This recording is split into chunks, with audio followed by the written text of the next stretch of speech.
Acesse BR Fidelis TV e baixe os melhores CDs.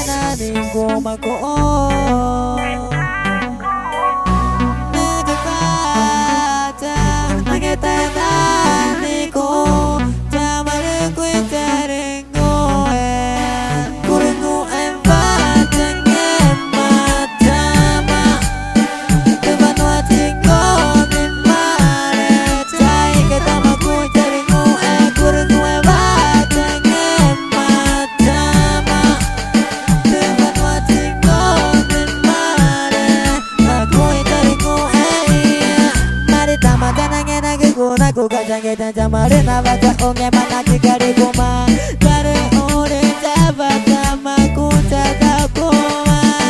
bocah cuma ngamakin foto jatuh lagi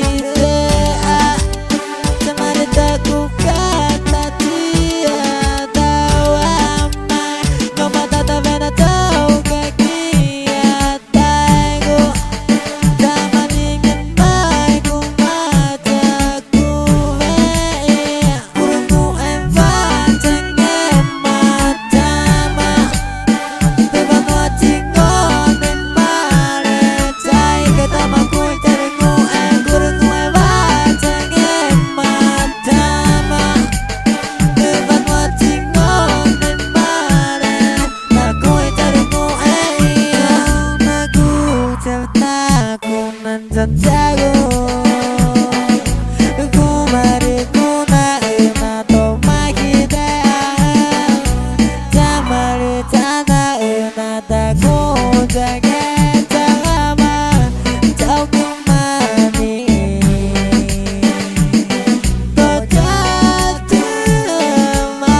Foto jatuh makin dia Nanti dia caman keruk gue wajahnya